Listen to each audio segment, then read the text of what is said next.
every time I continue to come around on Gennady Golovkin, he says some stupid ass shit in a mainstream interview he did with ESPN's First Take, which is a show that basically talks about some sports more than others. In a chopped up part series about different subjects. They had Golovkin on. From time to time, they have boxers on. He goes on and just talks on a number of things going on in his career. He talked about the Kell Brook fight. He talked about the upcoming Danny Garcia fight. But a couple of things stood out to me. This is your boy CJ Goodfellow with the Boston Clinic. For the one thing that stood out to me above, it might be different than others, and I think stood out to a lot of people that heard the interview, was that, he said he's most comfortable fighting at 160 and 154 and doesn't feel like he's basically big enough to move up to 68, because they asked him why didn't he move up to 168 pounds, super middleweight, to fight Andre Ward. He said he's most comfortable at 160 and 154. But hold up, dog. Hold up. When Canelo was asking you to fight at 155, that was a problem. That was a sticking point. That was some shit you weren't budging on. I was fighting at 160. I'm not straining myself to make 154. That was what was coming out of his camp and was coming out of his mouth. But now you're more comfortable to fight at 154 because you want a Floyd Mayweather fight, because you want to pick and choose who you want to come down for. And realistically wise, I know Canelo doesn't bring as much money, but they both do the same thing for your career. It catapults you into stardom, and your popularity rises in America, and you can pretty much do what the hell you want to do from there. And you have the control, and you're the A side of basically any fight that you go on, you go forward with. And like I said, he just contradicted himself so much. First, that was an issue for fighting Canelo at 155, but now you can make 154 comfortably because in 160, because you didn't want to move up to face Andre Ward at super middleweight. Then you say you'll move up to 168 to fight Carl Froch. Then you say you move to 68 to fight Chavez Jr. Now he's jealous that Chavez Jr. is fighting Canelo because he couldn't get that fight either.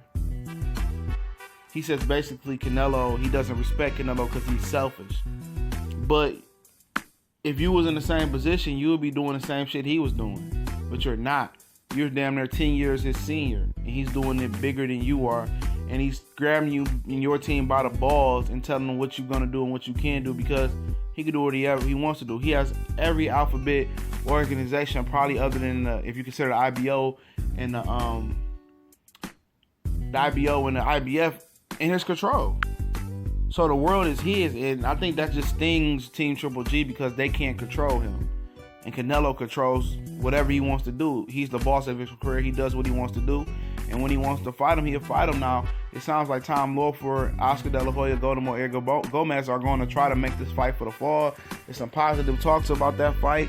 And that's good for him. But he continues to go on an interview like he doesn't respect Canelo because he's selfish.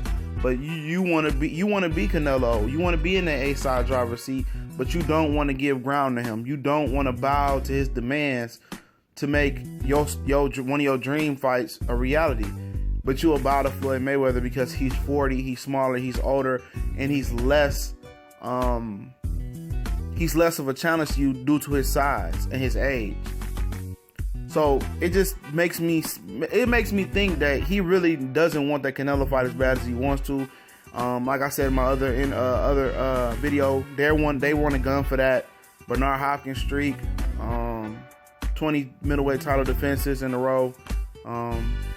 So hopefully this fight gets made. But he goes on to say he's very focused on Daniel Jacobs, even though he has a side deal with Billy Joe Saunders to fight in his home country in Kazakhstan. Sometime in the summer, I guess. And then I guess they're lining up the Canelo fight for the fall, but I'll believe it when I see both of them guys in the ring together. It's just crazy, man. He didn't want to move up for Andre Ward because he knew he was going to lose. He says he's too small. He wants to sit at middleweight for the rest of his career. Man, Marvin Hagler did the same thing. Just fought whoever came through the division. And did his thing, but ultimately he bowed down to Sugar Ray Leonard's demands somewhat, and he took that fight. And I think Golovkin is going to come to that crossroad in his career where he wants that marquee fight, but the longer he drags it on, the older he gets. He'd be 35 next month, so he's really doing himself a disjustice. an injustice, and we'll see where they go from here. I look forward to seeing him fight Daniel Jacobs. That's going to be a great fight, and I know it's a lot of people that look forward to Jacobs upsetting that apple cart, but let's see where Screw goes from here. This your boy CJ Goodfellow. We gone.